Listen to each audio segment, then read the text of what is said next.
welcome to everyone, and please join us in this extraordinary conversation with John Elkann and Elon Musk, connected from South Texas.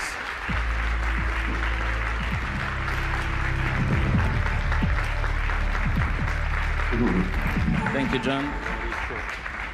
And thank you, Elon. Good night, Elon. Hi. Hi. Exactly. Thank you.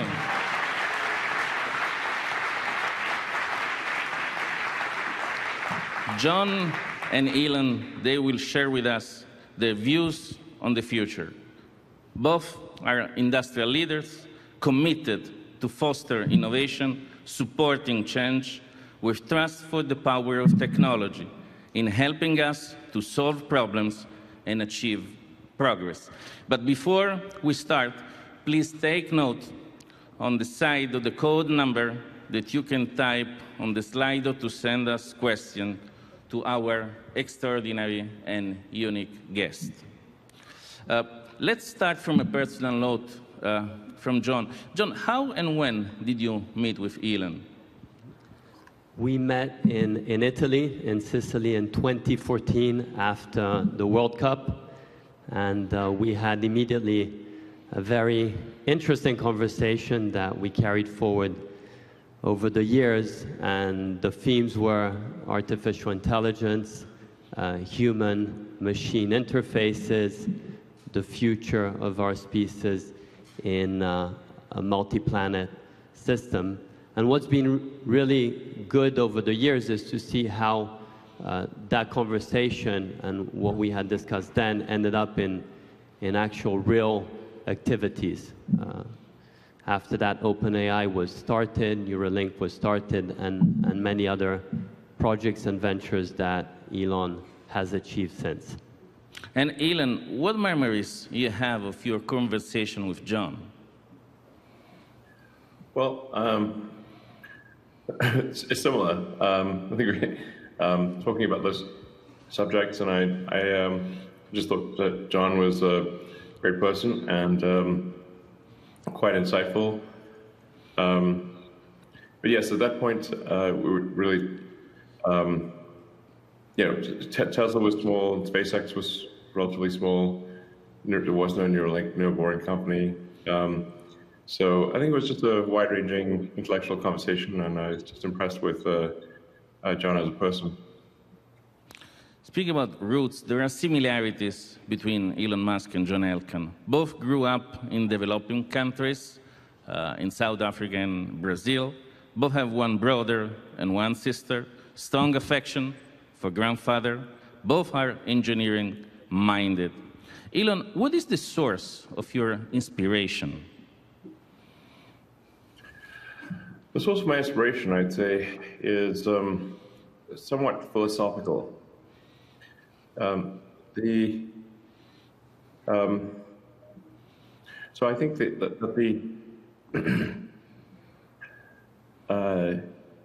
the thing we should be aiming for is increasing the scope and scale of human civilization, so as to best ask the right questions for the answer, which is reality, or the universe. And so if you accept that premise, then we should work to ensure the long-term survival and prosperity of humanity, of consciousness, and we should seek to extend that consciousness beyond Earth to other planets, eventually other star systems. That is the nature of my philosophy. John, what does it mean to grow up in changing places, cultures, languages? How that contributed to shape your character? Well, it definitely broadens one's scope in terms of the possibility of being exposed to different cultures, different countries, different people. And as I reflect on the luck of my upbringing in multiple countries, what really stays with me is that we generally tend to compare one place to another, what is better, and I think that that's a mistake. We really need to appreciate what's different, and there's no doubt by complementing diversity, we end up getting to better outcomes. And I also think that having studied here in Torino engineering and having been living here since, the element of roots is also important. So as much as one wants to extend ourselves in planet Earth, but beyond, the roots are important and are an important factor that I've come to appreciate more over the years. Exploration means Moon, Mars, and beyond, but also the art of chasing curiosity. Elon, you are committed to take humans to Mars. What comes after Mars? Well, I think it's more than just exploration. It's actually extending the scope and scale of consciousness, and the length of time that consciousness will exist as we know it is greatly extended by being a multi-planet species. But it is much harder to go and establish a self-sustaining city on Mars than it is to simply explore Mars or go for a visit. I think we need to turn Mars into another planet with life as we know it. And it's the only real possible location in the solar system where that is possible, where that can be done. So only one planet, really, Mars. So if we are able to establish a self-sustaining civilization on Mars, I think this will go a long way towards securing the long-term survival of humanity. And as I said, it would increase the scope and scale of consciousness and would drive the development of new technologies that would ultimately enable us to go further, certainly further in the solar system, but ultimately to go to other star systems and just go out there and find out what's going on, you know? Are there other civilizations that existed perhaps hundreds of millions of years ago or a billion years ago that maybe lasted for a long time? It might have lasted for millions of years. Whereas if you look at human civilization, it's only been around for about 5,000 years if you consider civilization to have begun from when the first writing existed. First writing in any meaningful sense existed about 5,000, maybe 6,000 years ago. So it's a very short period of time, considering that Earth is 4.5 billion years old and the universe is 13.8 billion years old. So, anyways, I think we'd learn a lot about just kind of like what the heck is going on. Where, just we ultimately want to go out there and see the other star systems in our galaxy. I'm not sure we will ever get beyond our galaxy, but we can at least see what's happening in the great many stars that are in our galaxy. Maybe we'll meet some alien life that we can talk to. That would be interesting. We're gonna see. Thank you, Elon. John, what is your long-term ambition? I think just if we're able, the real threshold to be able to get to other places is transportation.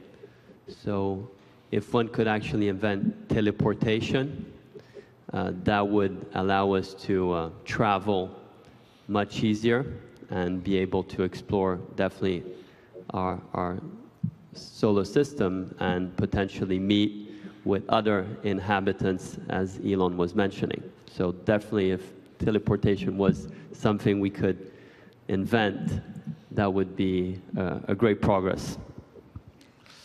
Yeah, that'd be cool. Looking forward to it. Speaking about business, you both are in charge of several businesses. Elon we speak about Tesla, SpaceX, Neuralink, Starlink, and others.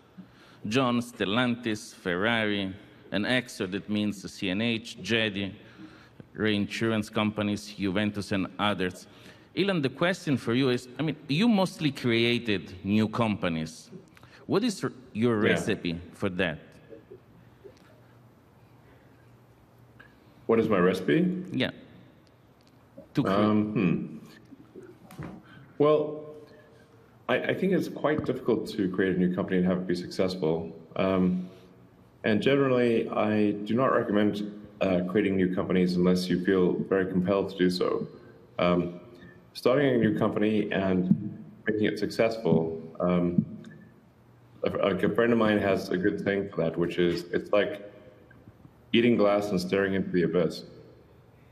So that sounds like something you want to do, then start a company. So it's quite difficult. But I mean, the basics of starting a company are, you have to have an idea that is compelling, or you think that could be a product that could be very valuable to the world. And then you've got to find a lot of talented people and convince them to do this new thing, because talented people are already doing something. So you have to convince them to do this new thing. And that can be it's very hard to do that. And then you have to build the company up. And a company goes through a life cycle, like just a sort of like a human or like any animal. It starts off very simple, like one cell, then you get a few more cells, and then you get some organ differentiation, you start growing arms and legs, and they become like a baby, and then a toddler, a child and teenager, adult. The life cycle of a company is very much like that of a creature, and you have to reinvent the company at every stage. So this is why some companies get to be a large size and some do not. Is because you actually have to reconfigure the country at the various stages of its life cycle. John, you mostly transformed existing companies. What is your recipe? I think I've been mainly exposed professionally to two industries, the car industry and the newspaper industry, which are old industries. So they come from the 19th century. And I studied engineering 20 years ago here in Torino, where two things were very true then. One was the internet and the other one was mobile. And that led to incredible things that happened on the back of it. Whilst I was very much immersed in two industries who were very much suffering from structural reasons and a lot of headwinds. And I think that what was useful was that in parallel to what I was doing, I also had the opportunity of being exposed what was happening in other industries. And as I reflect about company, and our companies are old, they have more than 100 centuries, this moment in time and the decade we're in is a very exciting one for the opportunity of renewal that it gives. And you can see that transformation is incredibly, if you are very committed to it, which is really the difficulty in a company which has very strong embedded habits, is able to give you great benefits. Having said that, it is incredibly painful. So I'm also happy that we're not only trying to transform 19th century companies in 21st century companies, but also since 2017 with Exor Seeds, participating in new companies and trying to build 21st century companies. Thank you. Speaking about business, we are in front of a public today of startup, an audience of leaders, mostly young, that take risk, overcome problems, and look for solutions. You are both roller coasters, used to go from risk to to successes. John, you have survived 3 different crises. What does it mean for you, that? Well, to some extent, more than only 3. And I think that being an entrepreneur and taking an active role in engaging in an enterprise has risk in it, which is why it's very hard, as Elon was mentioning before. On the other hand, I think that it's very important to be aware that you are on a roller coaster, and one of the mistakes that one should not do is when you're on the low, be depressed, or when you're on the high, be overexcited. And if you're able to balance that and stay very true to what you're doing and what you're doing with the organization, that's extremely important. I also believe that having been very close to very complicated situation, and when you really see an organization that could end its life because you don't have resources to continue, or for other troubles, but generally they end up being financial difficulties. It is very important to have very strong conviction and find all kind of resourcefulness to go along. And that's something I've experimented many times, and I recall very well being with Elon in 2019, which was definitely a tough year for him. And you were very calm, and I think that's important, to be very, very steady. Yeah, speaking about you, Elon, the 2019 and also 2008, when many people wrote off Tesla. How could you reverse the situation then? Yeah, that was a very difficult time. I think, like John, we've gone through many difficult times. The Tesla has come close to bankruptcy, I don't know, maybe half a dozen times over its life. And actually, probably the most serious one was 2008 and 2009, because Tesla was just a very small company making, in low volume, a sports car that was kind of expensive, and it was basically the only electric car being built at the time. So it was very difficult to get customers, and very difficult to get investors. And although I had money from PayPal, I had actually run out of the money from PayPal. So I personally had no money left.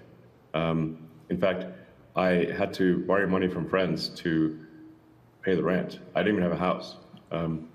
So it was pretty intense. And like in that case, we actually raised the money to keep the company going on Christmas Eve of 2008. And that was the last hour of the last day that it was possible to raise money. And if that call had not gone well, then we would have gone bankrupt. That was pretty intense. And then the next most intense time was, the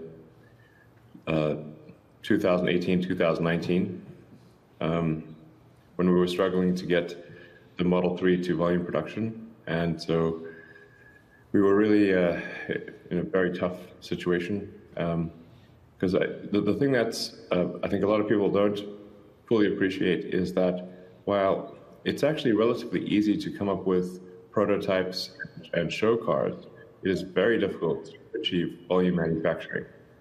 The notable thing I think about Tesla is not so much that Tesla made electric cars, because others have made electric cars, but rather that Tesla was able to achieve volume manufacturing, I think, as the first US company to achieve volume manufacturing in 100 years, after Chrysler in the 20s.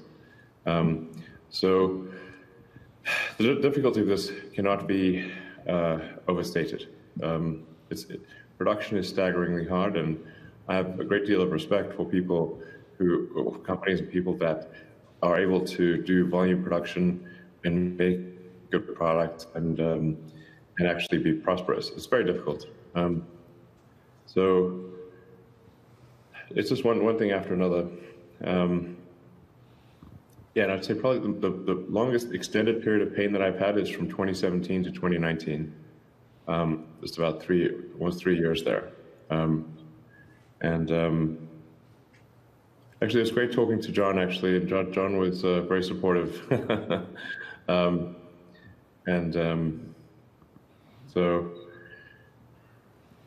And on that manufacturing, we are very happy as Comau to be part of how you guys sorted it out. Yeah, thank you. Yeah, Comau was great. So, yeah, but very, very tough. You know, the thing about, that's one of the things that makes cars especially difficult for manufacturing is that there are on the order of 10,000 unique parts or processes in vehicle production. And if even one of those has a problem, you cannot make the car. So the production moves as fast as the slowest, least lucky, least competent of, let's say, at least 10,000 unique parts and processes, some of which are within your control and some of which are at suppliers. So it's just very hard. I was sleeping in the factory for quite a while there. Thank you, Elon. A crucial topic for all of us today is energy. We know that electric energy is the future for cars. And we know very well that we have to cut emission. But how can we produce enough energy to sustain growth? Elon. Yeah, I think the long term, we'll get most of our energy from solar and wind, in addition to geothermal and hydropower. And I would say also people should really think positively of nuclear energy. I'm talking about just traditional nuclear energy that's well engineered. I think these days recently I've been surprised by a movement away from nuclear energy, but I think actually the reality is it is actually quite safe, and we should have more nuclear energy, or at least not shut down the nuclear power plants that we already have. My considered opinion is that they do not present a danger. But there's a strong movement to get rid of nuclear power plants, which I think is not good, especially if they are to be replaced with coal power plants. I think the evidence is very clear that there's much more of a health risk from coal power plants than there is from nuclear. And John, how to face the challenge of the need for more energy today?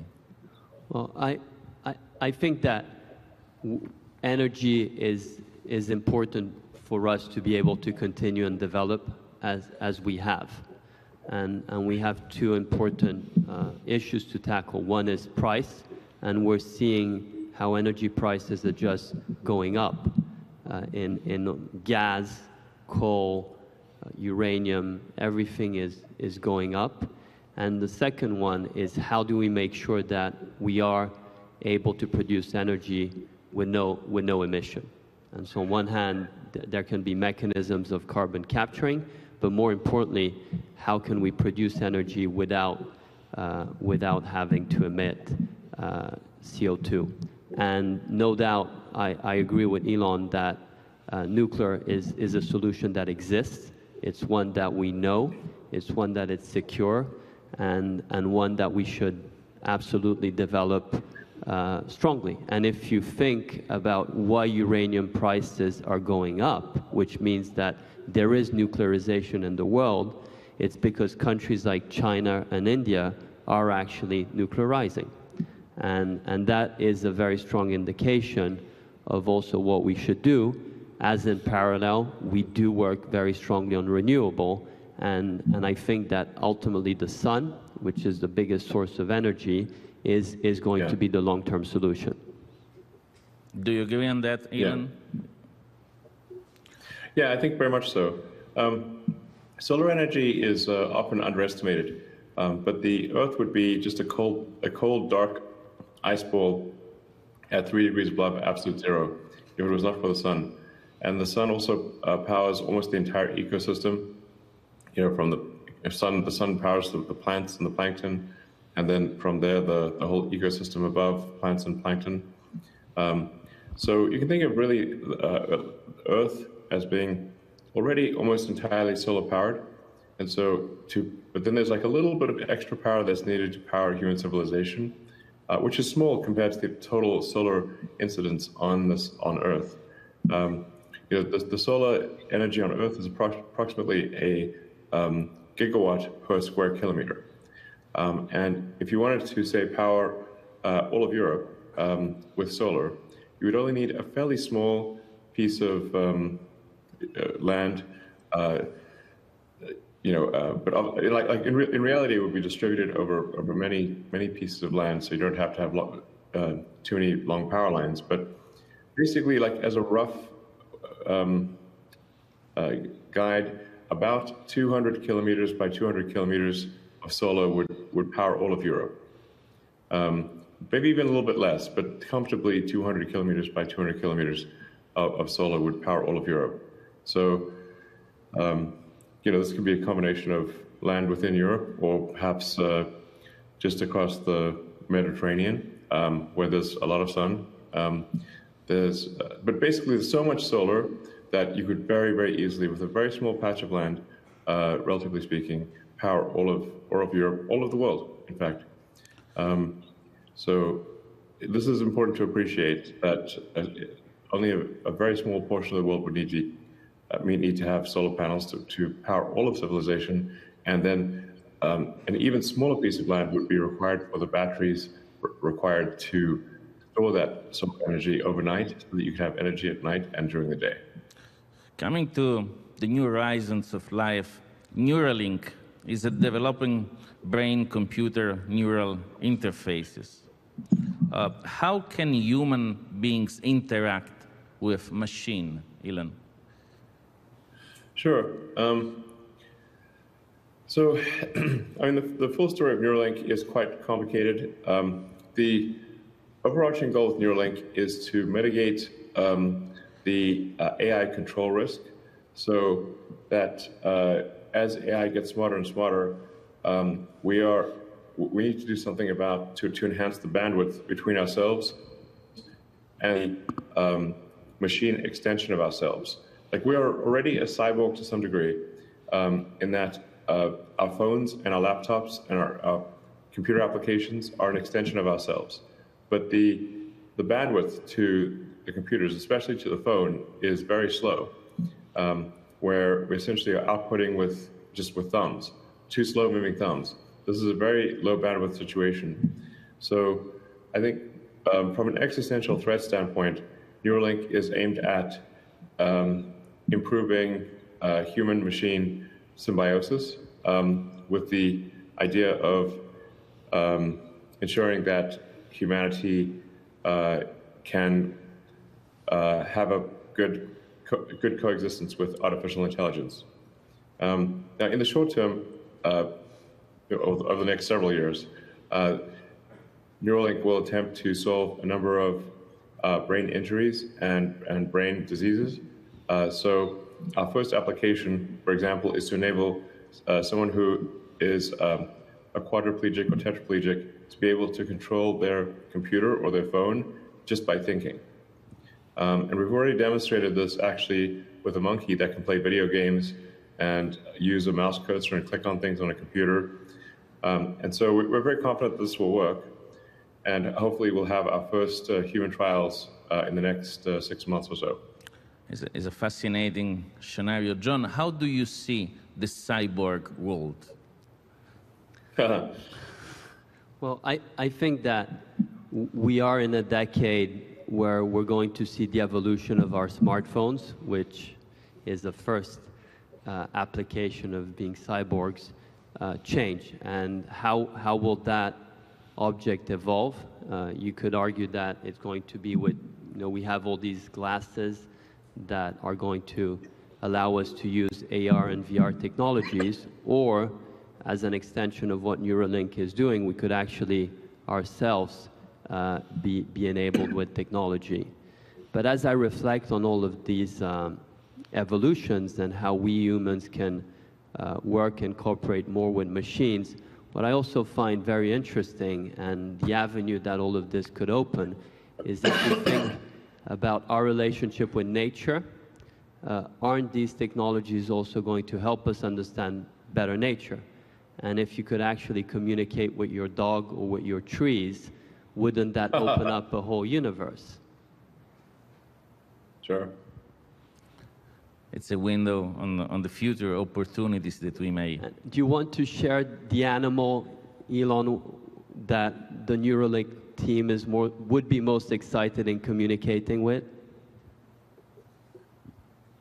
Well, I think the things that animals want to communicate with, as far as we can tell, tend to be fairly straightforward. Probably monkeys are the most sophisticated. But I think you could communicate with your dog, I suppose. Although I think I know what my dog would want. He only wants like about 4 different things. It's like food, water, go outside, and be petted. But maybe there's more to it than that. Maybe he has a secret life of dogs that we just don't know exists. We may discover it very soon. Yeah. This conference was made to inspire and empower anyone who believes in a future where technology and innovation expand human possibilities. You both are fathers with strong relations with your kids. What future do you see for them, John? Well, I'm very optimistic about the future, and I think that our species has been able to overcome difficulties as they come, and the last example of it is what we all have been living through this pandemic, and it's extraordinary to see the resourcefulness and how we've come together to mitigate the risks and finding practical solutions to be able to solve problems and advance. And this is what gives me a huge amount of optimism combined with really seeing younger generations. So if I think about my kids, their friends, or also all the young women and men that I've interacted with yesterday and today, and how clever they are, and also their ambition in being forces of good, that gives me a lot of confidence in our future. Elon? Yeah, I also I believe one should be optimistic about the future. I'm generally of the view philosophically that it's better to be optimistic and wrong occasionally than pessimistic and right. I think you want to look on the bright side of things, and I'm a little worried that young people today maybe sometimes are a little pessimistic about the future, but I'd like to just assure people that so long as we are not complacent, we will solve the climate crisis, and we will solve these issues. We obviously need to take them seriously and work hard to solve them, but they will be solved, and that people should be optimistic about the future and work to make that optimistic future real. They say the best way to predict the future is to create it. And so if you take the actions necessary for there to be a good future, then we will have a good future. So I'd encourage people to be optimistic, take the actions that will create a good future, and we will have one. Thank you, Elon. We got a few questions from the audience. The first one is for you both. How do you learn? What is your way to process information to make the right question and find the answer? John? Well, I'm very eager to learn and have had the good fortune of being exposed to many different situations, out of which I've always found that by doing, you learn. But more importantly, I think that interaction with people and going to sources of knowledge, and there are incredible masters, teachers that you can learn from, And as you have those interactions, I agree that the questions, like how you ask, what you ask, and being generally interested. Now, you have the risk of some people asking questions because they like to hear what they're asking, but if you generally want to hear the answer, that's been for me the biggest learning opportunity I've had, Maurizio. Elon? Yeah, I think you really want to try to learn at every opportunity, and you know, it's great to read books and talk to interesting people and learn as much as possible. You know, I suppose it was I don't know, Plato or someone who said, or maybe attributed to Socrates, if I know anything, it's that I know nothing. And so essentially, just taking that attitude that really we wish to be less foolish over time. But I think it's actually, if you accept the premise that you're a fool, then we are all a fool to some degree, then I think that, and you wish to be less foolish, then I think that's a good approach, you know, and this avoids, that maximizes your feedback loop and your ability to learn. As soon as you start thinking you know too much, and people can't teach you things, that's when you start getting very dumb. Yeah, I always try to learn new things and being able to talk to interesting people, and you can often learn more by the questions that are asked than the answers that are given. A question for Elon Musk. Suppose to be 20 years old right now, where would you start your path from? I mean, if I was literally if I was just a 20-year-old right now in 2021, if I was 21 in 2021, from where would you start?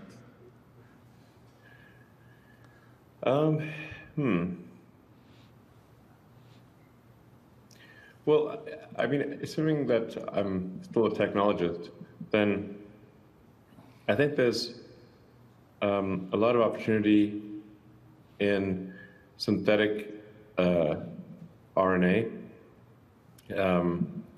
The vaccines that were developed, apart from the ones that were done by BioNTech and Moderna, are really the beginning of what I call digital medicine, or medicine and software.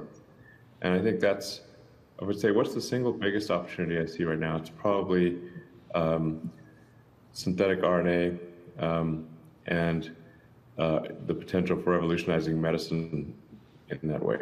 There's also artificial intelligence.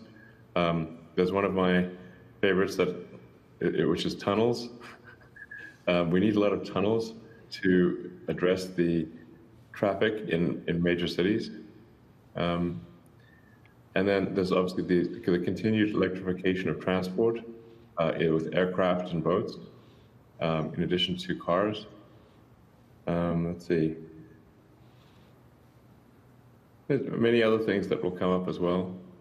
So I think we live at a very exciting time.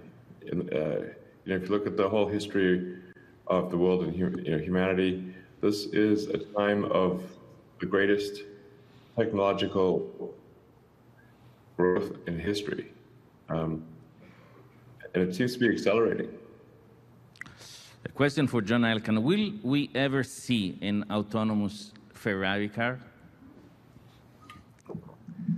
Well, that would be sad to have a Ferrari autonomous car, as the essence of having a Ferrari is to be able to drive it. And I think that in a world where autonomy will capture a bigger part of how we move, the value of driving will increase. So if we go by analogy, when we had horses and carriages, stallions existed too, and racehorses existed. But as those disappeared, stallions and racehorses continue to exist and are very valuable and very appreciated. So to some extent, that's where I think Ferrari is and should continue being. Yeah, I agreed. It's on the logo.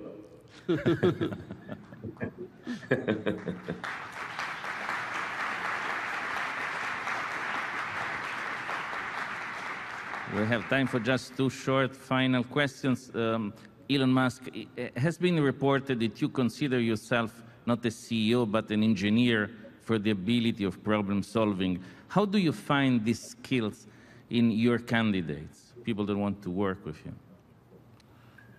How do I find engineering skills with the ability of problem solving?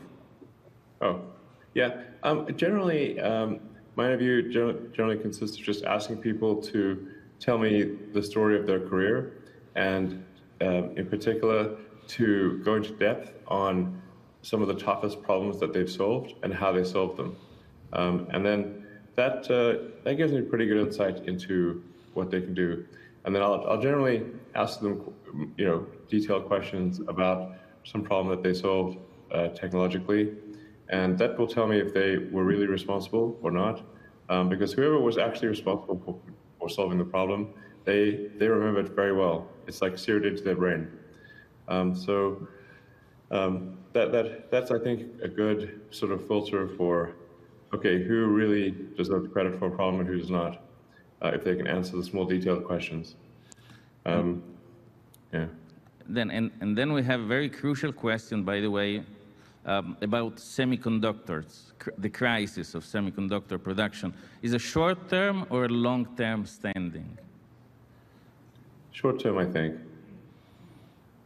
Yes, short-term. There's a lot of chip fabrication plants that are being built, and I think we will have good capacity for providing chips by next year, I think. I certainly hope so, but it appears that way.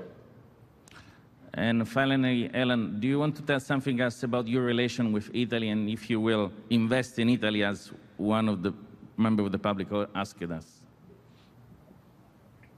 Sure. Well, I think I love Italy. It's great. In fact, I asked Mauro, who is head of the heat shield technology at SpaceX, to join, and he's from Italy. So Mauro, if you could join. Please introduce yourself. Hi. Maybe you could come a bit to Italian, Buonanotte. Yeah. Good morning.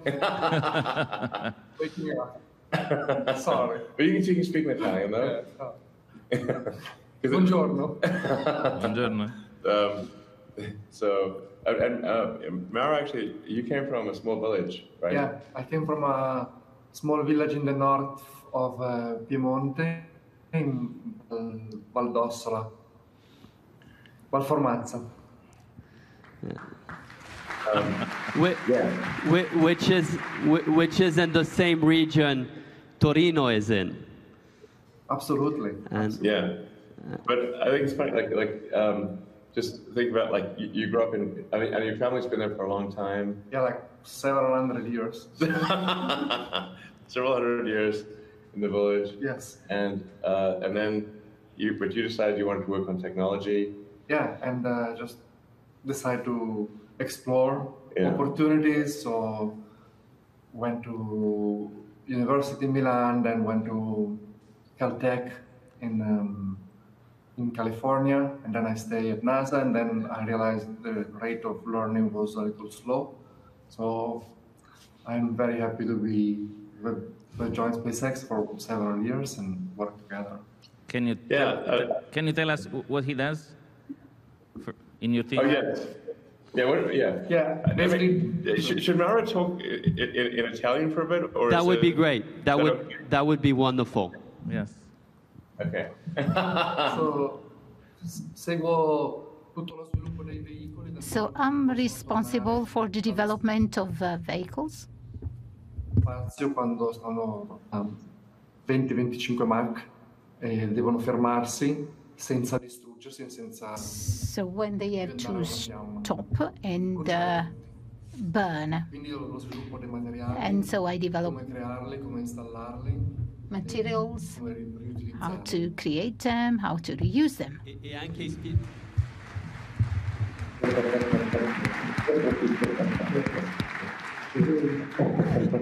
È anche ispirato dalla ceramica, no? And also you have the true inspiration from ceramics, is that right? Yes, we are making these tiles, hexagonal black tiles that you probably have seen on Starship.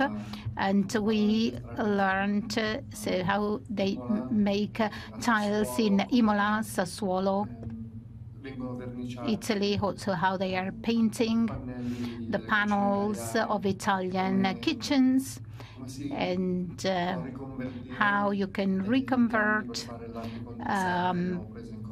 facilities that were making condensed milk to recover acid that was used to purify the fibers, and how to use oil tanks to grind fibers that we bought in a body. So we put together many things and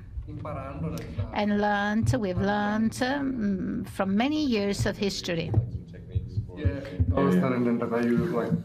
Like recover the system to recover acid is basically a milking, like a milk condensing plant. Yeah. That we bought in Croatia, used, and we actually bought it in Scotland, but was previously used in Croatia. But like for the you know, we're making some of the most advanced heat shield technology, in fact, the most technology in the world.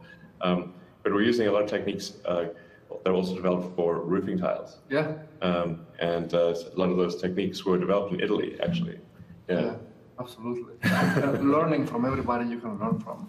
There is great pride in the room here of knowing that part of Italy is also with SpaceX, and a lot of eagerness of being able to participate more and doing more to that end. Yep. Thank you. Very happy to be here.